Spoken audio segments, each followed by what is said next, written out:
Do you get motivated by the idea of success? Probably not, and here's why.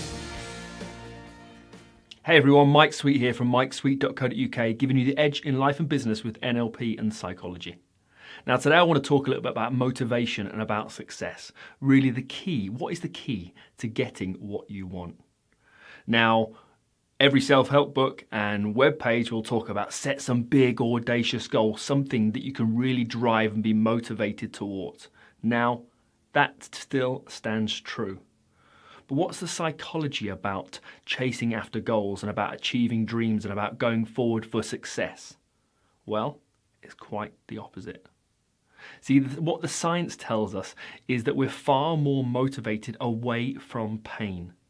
Now, as an American Israeli psychologist called Daniel Kahneman, I'll put his name in the post, and he did a great study about loss aversion, how we're far more fueled to prevent a loss or to move away from pain than we are to get a gain. I want you to think about that for a second. We're far more motivated to prevent something that we might lose rather than to gain something else.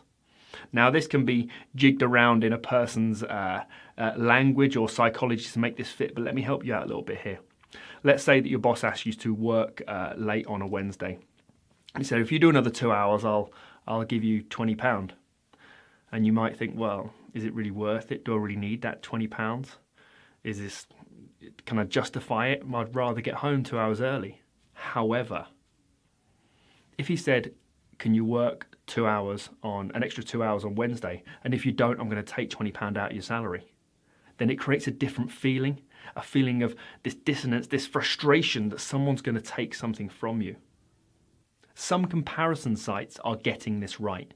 You see, when you look at changing your gas, electricity, or getting a new credit card, a new mortgage, or whatever it might be, some of the comparison sites say, oh, you might save or you might gain this much. Whereas the clever ones are also able to put the other end of the spectrum. If you don't change, this year you will lose £850 by not changing. You will lose rather than you will gain, and it creates a very different feeling inside.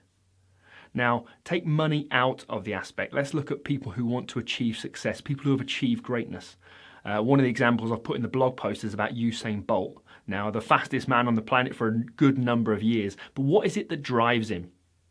Does he get out of bed every day with a spring in his step to be the fastest man on the planet because he wants to succeed about being the fastest man? Well, of course he does.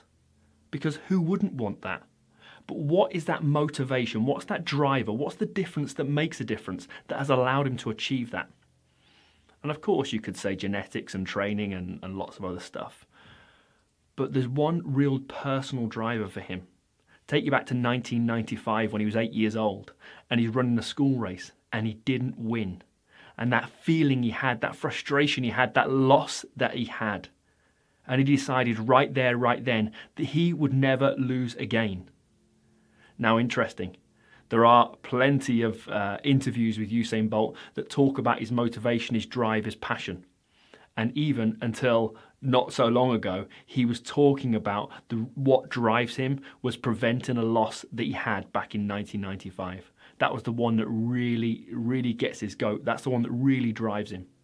You see, realistically, even if we talk about being motivated by success and achievement, what really drives that motivation is the prevention for a loss. There was a quote, I can't quite get the right one, but about The Rock. Before he was famous, he said something like, I had $7 in my pocket and I knew right then, that this would never happen again. You know, and you hear it in lots of his Instagram now and the videos he's in and his interviews, that he's moving away from pain. He's moving away from not having anything rather than necessarily moving towards goals. Now, of course, it's a balancing act, but what's that driver that gets him out of bed every morning? It'll probably take him back to that time when he had $7 in his pocket. We are motivated away from fear. And why does motivation seem to dip and wane from time to time? Now, I used to see this quite frequently my time as a business coach, and you'd find people who were starting brand new businesses that perhaps they took a loan out or they had some cash behind them to start a business. So in the first few months, they had no salary, no living salary at all, while they scrambled to create this business, working every hour, being motivated by the fear of not being able to pay those bills. And what generally happens, the pattern that was everywhere within the business coaching world from the early stage startups, is businesses would begin to grow and get to a point where the founders or the owners were able to take a salary, a comfortable monthly salary. And then what happens? Motivation starts to dip because the fear has gone. They can pay their bills, they can pay their mortgage, they have a nice car.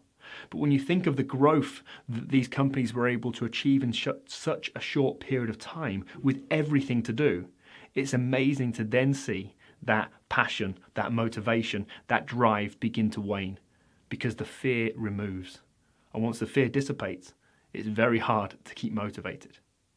So think how you can use the fear, the frustration, the moving away to drive you ultimately to the goal, to the ambitions, to the things that you really want. Because without that fear, without that fire, without that loss of the running race when you're 8 years old, without the belittlement from someone who may have made a comment many years ago, that's the fuel, that's the driver that can really head you towards the success that you perhaps want. So do you have any goals about learning psychology or NLP? Do you see how this stuff can really help you in your work life and in your personal life? Now think for a second. What would happen if you don't master this? What jobs won't you get? What relationships won't be successful because you didn't give yourself the time to learn this stuff?